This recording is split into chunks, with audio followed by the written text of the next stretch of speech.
Hello and welcome back to कारहरुमा तपाईहरुलाई फेरि पनि स्वागत छ।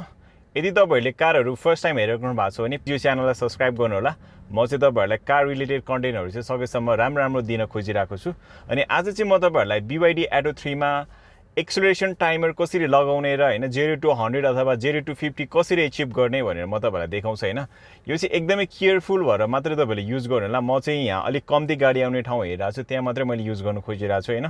त्यही भएर मैले वेट गरेको नि टन्नै टाइम भयो अनि मैले राम्रो बाटो भेटाएको छु जहाँ चाहिँ हामीले टेस्ट गर्न सक्छौं यो भनेर। अनि फिचर युज गर्न चाहिँ एकदमै सजिलो छ। यदि तपाईहरु Atto 3 ओन गर्नुहुन्छ अथवा ओन गर्ने सोचिराख्नु भएको छ, तपाईलाई रमाइलो लाग्छ, गाडीको कन्टेन्टहरु हेर्न मन लाग्छ भने चाहिँ म तपाईलाई देखाइदिइहाल्छु है त।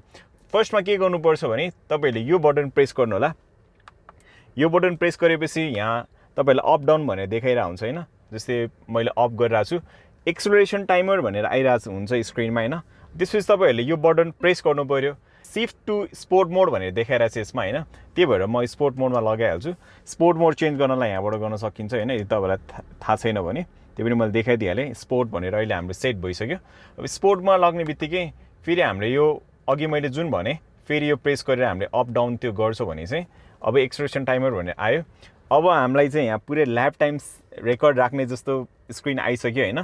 Please avoid the traffic rule, exit automatically in 60 second भने जस्तो देखाइरहेको छ है। अनि यसको लागि चाहिँ अब हामीले सिम्पली म अहिले ड्राइभ मात्रै गर्छु, म तपाईहरुलाई देखाउँछु कसरी यसले वर्क गर्छ भनेर चाहिँ। अनि प्लिज हैन बी केयरफुल। मेरो लास्ट भिडियोमा मैले तपाईहरुलाई भनेको थिएँ हैन। अनि एकदमै कम भेहिकल गुडेको टाइममा मात्रै म तपाईहरुलाई देखाउँछु हैन। तर म चाहिँ 0 to 50 मात्रै गरेर देखाउँछु। 0 to 100 अचिभ गर्न त यो बाटोमा गाह्रो छ है। अनि मैले पहिला पनि ट्राई गर्दा तपाईहरुले देख्न सक्नुहुन्छ मैले 0 to 100 अल्सम्म ट्राई गरेको छैन। त्यही भएर मेरो एम्टी आइरहेछ। तर मैले 0 to 50 चाहिँ ट्राई गरे भएर मेरो 3.2 सेकेन्डमा छ है। हेरौँ है त हामीले कतिमा अचिभ गर्न सक्छौं भनेर। अनि हामीले यो स्टार्ट गर्नलाई पनि पुरै गाडी चाहिँ स्टपमा हुनुपर्छ अनि त्यसपछि मात्रै यसले काम गर्छ हैन। तर यो तपाईहरुले कन्टिन्यू चाहिँ गरिराख्न सक्नुहुन्छ। फेरि पनि यसले ल्याप टाइम जस्तो चाहिँ लिइरा हुन्छ। मेरो बेस्ट रेकर्ड चाहिँ 3.2 भनेर छ। अनि तपाईहरुले यो चाहिँ कुन Atto 3 भन्ने लाग्छ नि, यो चाहिँ BYD Atto 3 सुपेरियर भेरिएन्ट हो। लिमिटेड एडिसन फर स्क्रिन कलरमा 60.48 किलोवाट आवर ब्याट्री भएको 100 किलोवाटको मोटर छ। अनि यसमा चाहिँ पावरको कुरा गर्ने हो भने यसमा 100 किलोवाट मोटर भएको भएर यसले अराउन्ड 135 हर्स पावर जस्तो जेनेरेट गर्छ। अनि यसको टर्कको कुरा गर्ने यसमा 310 न्युटन मिटरको टर्क छ है। हेरौँ है त हामीलाई कस्तो पावर फिल हुन्छ, कस्तो छ यसमा भनेर। अनि मैले पछाडि हेरिरहेको छु भेहिकलहरु आउँछ कि भनेर हैन। ल हामी अब चाहिँ ट्राई गरौँ है त। 0 to म 50 चाहिँ गरेर देखाउँछु तपाईहरुलाई। 1 2 3 गो। पुरै सुन्नुभयो होला, पुरै ट्र्याक्सन कन्ट्रोलले काम गर्यो अहिले हैन। ओह माय गॉड 4.2 भयो तर एकदमै ट्र्याक्सन भयो यसमा है। अलि बाटो नराम्रो जस्तो रहेछ हैन। त्यही भएर नि धेरै नै व्हील स्पिन भयो। दिस इज पर्फेक्ट हैन। मैले रिभर्स नै लगाइरहेको छु ताकि थाहा होस् हामीलाई भनेर। क्यान्सल गर्नलाई चाहिँ तपाईहरुले सेन्टरमा प्रेस गर्नुभयो भने चाहिँ क्यान्सल हुन्छ हैन। फेरि मैले सेट गर्दैछु। एक्सेलरेसन टाइमर बाइक आइरहेछ, ठ्याक्कै बाइक जान्छ हैन। अनि म तपाईहरुलाई देखाइहाल्छु। अनि स्टियरिङ चाहिँ मजाले समाउनु भयो भने चाहिँ ट्र्याक्सन कन्ट्रोल अफ नै छ। अनि रिजन मोड मैले हाईमै राखिरहेको छु हैन, तर एक्सेलरेसन छोड्दैन। अब हामी ट्राई गर्छौं 0 to 50 फास्ट अचिभ गर्नलाई। 1 2 3 गो। व्हील स्पिन चाहिँ भएन अहिले। मैले फुल थ्रोटल दिइरहेको छु हैन। 3.1 सेकेन्डमा है। यो चाहिँ मेरो अहिलेसम्मको रेकर्ड भयो। तर यो चाहिँ तपाईहरु ट्राई नगर्नु, मैले खाली एक्जाम्पलको लागि मात्रै दिइरहेको छु।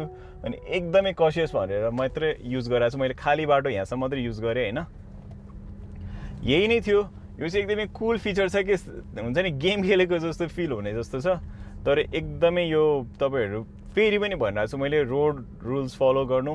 मैले एकदमै त्यस्तै कन्डिसनमा मात्रै युज गरिरहेको छु हैन।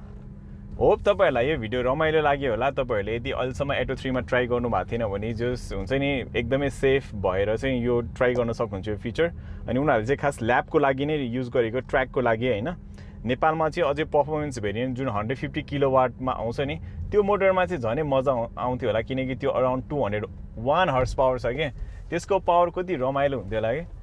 अनि जस एकदमै हुन्छ नि दामी छ एटो 3 अहिलेसम्म जुन मेरो एक्सपिरियन्स छ ओनरसिपको एकदमै राम्रो छ है this is a very nice car in this budget यदि तपाईँहरूलाई यस्तै कार कन्टेन्टहरू हेर्न मन लाग्छ र अहिलेसम्म मैले जति पनि भिडियो बनाइरहेको छु तपाईँहरूले यदि मलाई सब्सक्राइब गर्नुभएको छैन प्लिज सब्सक्राइब गर्नु होला मैले लास्ट भिडियोमा नि भनेको थिएँ अराउन्ड 80-90%ले नै मेरो भिडियो हेर्नु हुँदो रहेछ तर सब्सक्राइब गर्नुभएको छैन यदि तपाईँहरूलाई मलाई सपोर्ट गर्न मन लाग्छ भने चाहिँ प्लिज सब्सक्राइब गर्नु होला लगभग अहिले कारहरूको सब्सक्राइबर पनि अराउन्ड 5000 पुग्न लागिसक्यो 5000 सब्सक्राइबर हामी छिट्टै पुर्याउने प्रयास गर्दैछौँ अनि यदि कारहरूलाई तपाईँहरूलाई फेसबुक इन्स्टाग्राम टिकटकमा फलो गर्नुभएको छ भने प्लिज फलो गर्नु होला यदि तपाईँहरूलाई कुनै पनि गाडीहरूको बारेमा केही क्वेसन्सहरू छ भने चाहिँ मलाई मेरो फेसबुक इन्स्टाग्राम टिकटकमा कारहरू भनेर छ त्यसमा तपाईँहरूले मलाई मेसेज गर्न सक्नुहुन्छ मलाई भएको नलेजहरू चाहिँ तपाईँलाई म सेयर गर्ने नै छु म अर्को भिडियो लिएर फेरि पनि आउने नै छु Until then, drive safe.